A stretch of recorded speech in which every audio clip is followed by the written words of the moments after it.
Y tenemos en línea otro gran compañero que acompañó al nono durante mucho tiempo, en ATE sobre todo, militantes de ATE de toda la vida. Es el compañero Carlos Girotti, que alguna vez lo hemos llamado en este programa, pero en esta coyuntura especial, para recordar al nono y para recordar también a Milagro. ¿Cómo te va, Carlos Girotti? ¿Cómo estás? Hola Guille, hola compañeros, ¿cómo están ustedes? Hola. Marcelo Duvalde. ¿Cómo estás, Carlitos? ¿Cómo te va? ¿Cómo andás? Bien, bien, bien. Vos sabés que una cosa de la que me arrepiento más en mi vida es de no haber ido con el nono cuando fuimos me dijo, vamos a Jujuy, al Alto Comedero, a ver la obra de Milagro, de la Tupac Amaru. De eso me arrepiento toda la vida, porque ahora veo las imágenes de eso que parece un lugar después de una guerra. Tierra arrasada. Tierra arrasada. Me arrepiento terriblemente de no haber ido a vivir eso en el momento que estaba en esplendor, ¿no? Uh-huh. ¿Qué reflexión se te ocurre sobre eso, Carlito? Es que en realidad no es que parece, fue una guerra. Uh-huh. Fue una guerra con una carga de odio de clase, inconmensurable, no solo por lo que destruyó en términos de humanidad, de calidad humana, sino porque lo que trató de imponer fue el carácter de una derrota aplastante, para que nadie, por muchísimas generaciones, quisiera, intentara reeditar el ejemplo de Milagro Sala.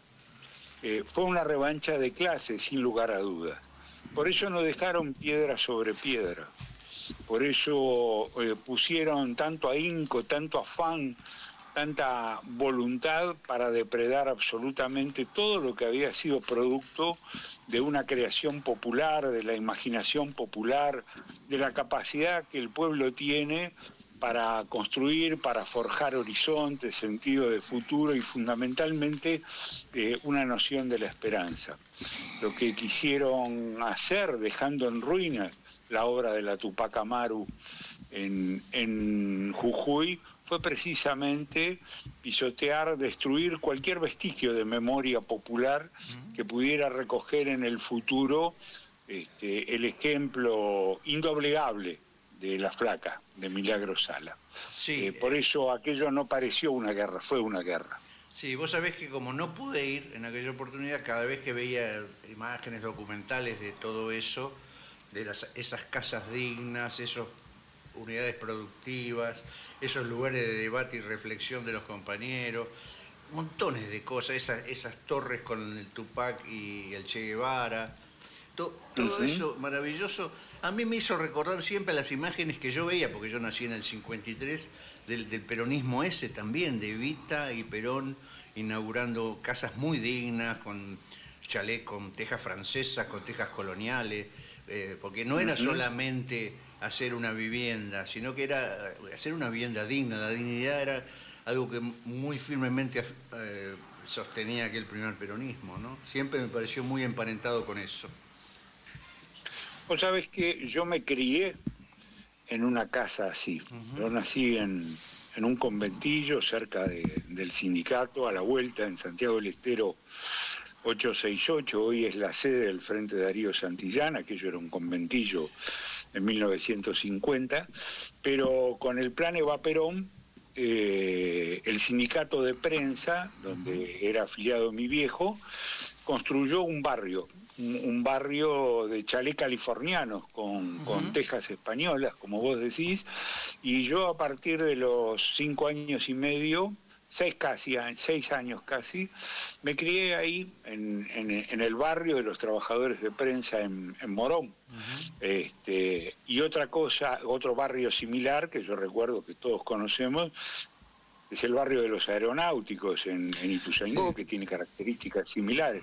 Bueno, bien decís, Milagro cuando hace que la Tupac Amaru se convierta realmente en un emprendimiento popular, entendiendo por emprendimiento no una empresa, sino entendiendo por emprendimiento lo comunitario, el derecho a lo común, la defensa de lo común, la defensa de lo público frente a lo estatal propiamente dicho, Bueno, Milagro construye eso, ella es expresión de eso, y por eso hoy está en la cárcel, por eso hoy permanece prisionera de las garras de una clase dominante que se empeña en demostrar con su crueldad de que esos ejemplos no pueden ni deben repetirse. Se equivocan, los vamos a volver a repetir. Carlos, hace un rato decíamos con Guillermo, éramos críticos, de que se pida la libertad por una sola persona y no se pide la libertad por todos los presos políticos, teniendo además como emblema los más de 10 años que lleva presa Milagro con un estado de salud muy deteriorado y la pérdida de 2 familiares claves durante su arresto, ¿no? De su prisión. Esa también es una respuesta de clase, Marce. Esa es una respuesta de clase. Hay gente que le da miedo pronunciar el nombre de Milagro. Hay gente que teme quedar pegada al nombre de Milagro. Hay gente que sigue pensando que el ejemplo de Milagro es un mal ejemplo. Bueno, quienes nos enorgullecemos de haber militado junto con ella cuando estaba en libertad, quienes nos enorgullecemos de haber ido a la cárcel a visitarla, de marchar junto con ella cuando estaba en libertad, como lo hicimos con el Nono, en aquella marcha del Bicentenario, que vinimos desde Jujuy hasta la Plaza de Mayo junto con ella. Para nosotros no es un insulto, para nosotros es un timbre de orgullo, un timbre de honor hablar de Milagro, de la libertad de Milagro y de todos los presos y presas políticas. Esto incluye desde luego a Cristina y a todos los compañeros que permanecen en la cárcel, repito, por un revanchismo de clase. Eso que decís vos es como un auto 4161. No es una proscripción de una dictadura, sino que es una autoproscripción, ¿no? Como una autoproscripción. Sí, porque vos decís que muchos compañeros que se inhiben antes de mencionar a Milagro. A Milagro, ¿no? y a muchos otros dirigentes, a Julio De Vido, a otros dirigentes que se niegan. Sí, claro.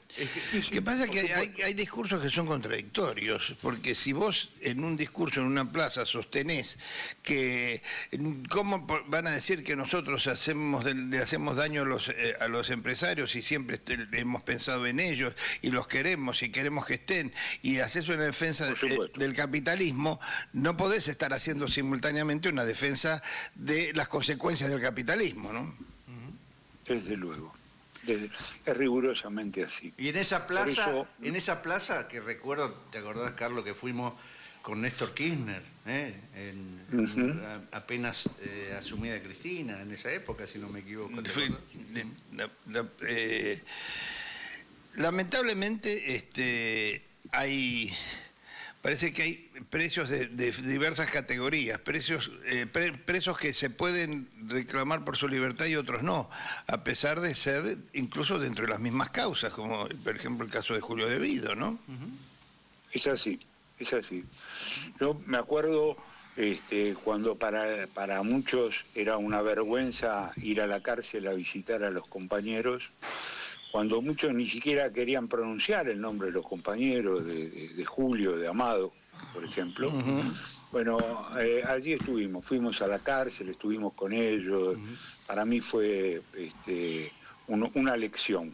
Yo que estuve preso y conozco la cárcel de la dictadura, de las primeras dictaduras, para mí fue un honor visitar a esos compañeros que con dignidad permanecían prisioneros, ¿no?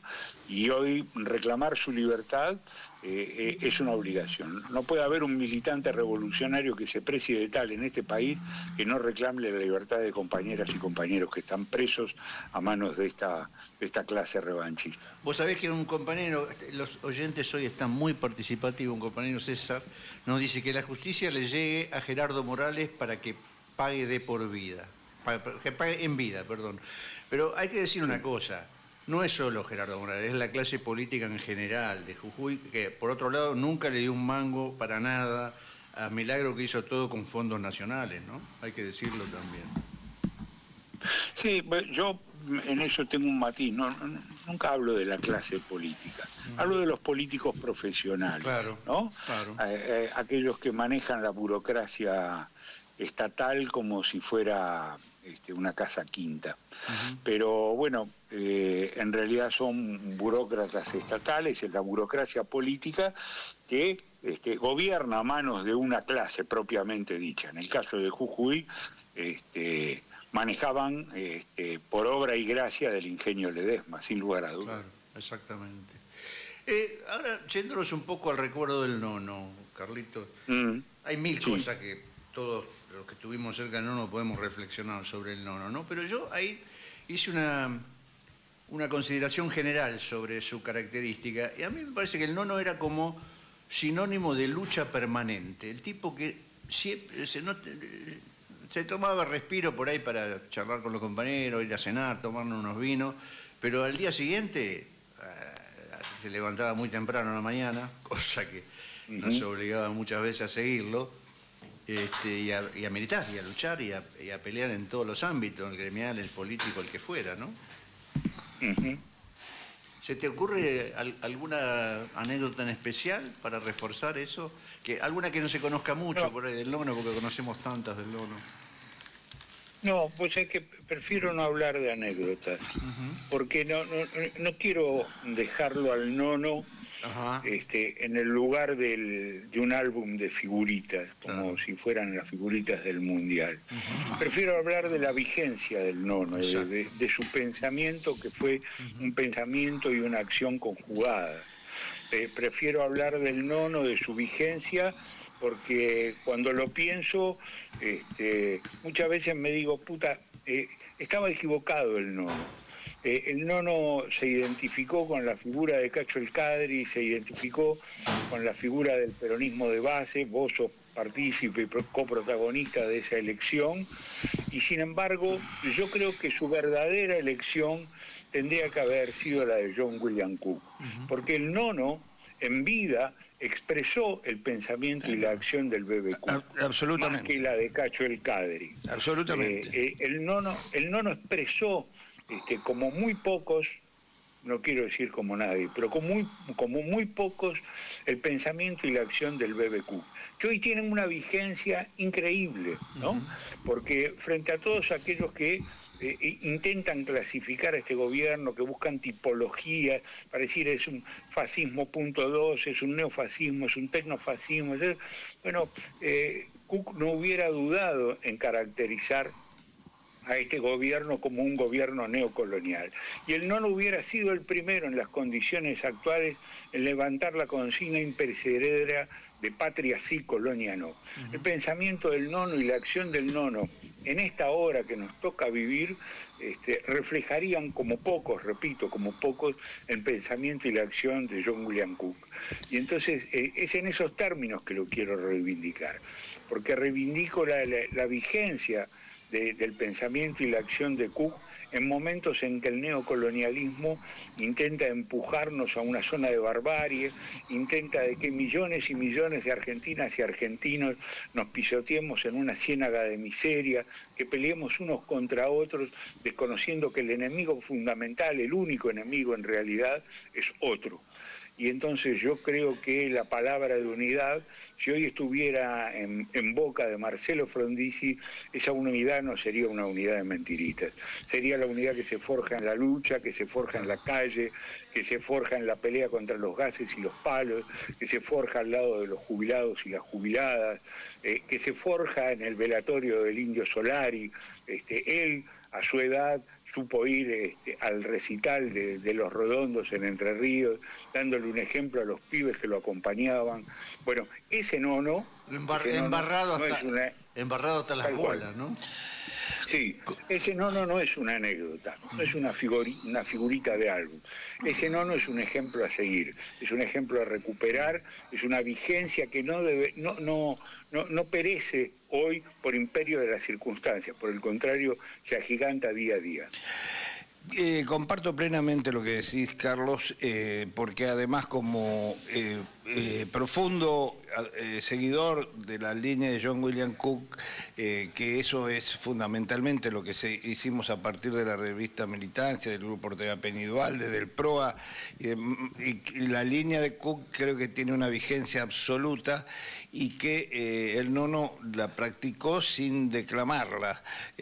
Creo que hoy sería muy necesario que se retomara eso, que no fuéramos 4 gatos locos que estamos sueltos tratando de recuperar eso, sino que fuera masivo y que es una de los caminos necesarios para poder revertir esto y no tener miedo a decir que en la Argentina hace falta una revolución y que eso se hace entre todos y que es posible además.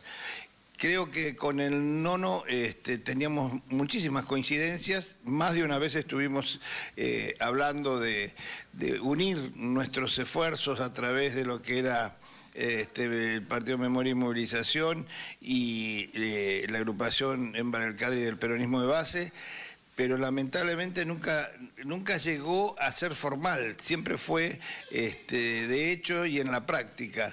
Pero comparto plenamente que esa es la recuperación del nono, es recuperar su pensamiento. Y otra cosa que a mí me gustaría también señalar del nono es su carisma y su seducción natural para poder acercar, sobre todo a los jóvenes, detrás de su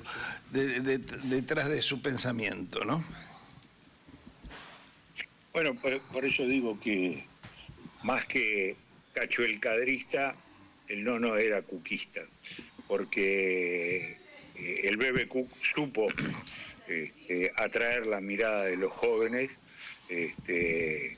tal vez no con la simpatía del nono, tal vez no con la calle que el nono tenía, pero sí con una mirada larga, con los faros altos puestos, y él también supo atraer a la juventud. Entonces, yo creo que esa juventud existe, repito, basta pensar simplemente que en menos de un día, en menos de 24 horas, 1 millón de personas, la mayoría de ellas jóvenes, acudieron a la despedida del indio. Bueno, ahí hay una respuesta concreta. Yo estoy seguro que hay muchos nonos entre esos jóvenes. Claro. Estoy muy seguro de que el ejemplo, aún desconocido para esos jóvenes, del nono Frondizi, es la posibilidad de construir de nuevo, la posibilidad, repito, de construir la palabra revolución, pero en términos concretos, no como un mero deseo, no como un abracadabra mágico, sino como una construcción histórica determinada. Yo estaba presente cuando el nono nos propone retomar la figura de Cacho el Cadri. Fue por el año 2005, si no me equivoco, en esa época. Me parece que fue una decisión coyuntural. Ahí el nono decía que cuando se producía una deriva del peronismo o una desviación, no lo decía con esas palabras exactamente, pero hablaba de eso. Cacho el Cadri era el que ponía el eje en lo central, que era en ver lo que el pueblo sentía en aquel momento, ¿no? Sobre todo estaba hablando de esa coyuntura del 73, del 74, donde Cacho, por ejemplo, el 1 de mayo del 74 hace un acto diferenciado en la Federación de Box. Entonces ahí eso inspiró esa construcción, que por ahí está muy vinculada a algo que él sentía que en ese momento se estaba produciendo y que nosotros en aquel momento compartimos, pero por ahí las cosas a veces pierden vigencia y tiene más vigencia hoy en día, como decían ustedes, la figura de John William Cook, ¿no? Porque yo lo asocio indisolublemente, esa capacidad del nono de estar presente en la primera línea de la confrontación, yo creo que está directamente vinculada a esa visión del Bebe Cook, de que la parte más dinámica del peronismo era la que debía encabezar el proyecto de un Frente de Liberación Nacional y Social. Hoy asistimos al quiebre de lo más dinámico que supo parir el peronismo desde la restauración de la democracia, que fue el kirchnerismo. Esta fractura que nos deja expuestos a todo el campo popular, que nos impide construir una noción de futuro otra vez. El nono lo resolvía, bueno, poniéndose en la primera línea de fuego. Y creo que es lo que hay que volver a hacer, frente a los discursos huecos, vacíos, frente a las provocaciones, frente a un retorno permanente al pasado en sustitución de un discurso de futuro, hay que volver a poner el cuerpo por delante de las ideas, y el nono en eso sigue siendo un revolucionario, un militante de la vanguardia del pueblo. Tal cual, tal cual. Bueno, Carlitos, te agradecemos muchísimo tu participación. Te voy a despedir con otro tema de Rafael Amor, que refleja un poco ese clima que vos reclamás a las fuerzas populares, que se llama Olor a goma quemada, que era una especie de himno, ¿no?, que teníamos en aquel momento. Sí, da para seguir charlando esto, Carlos, porque a mí me gustaría después, en otro momento, analizar la posición tanto de Cook como de Cacho, como del nono, en relación a la violencia, ¿no? Lo fijamos como un compromiso para un próximo programa. ¿Te parece? Cómo no, con mucho gusto. Saben que estoy dispuesto permanentemente. Y incluso si podés venirte a los estudios, mejor todavía. Ah, bueno, pero me tienen que invitar especialmente, querido. Sí, pues me tienen que ofrecer un buen mate. Lo que tenemos es un capuchino con unas galletitas. Hoy, pero no. Podemos hacer un mate para cuando venga.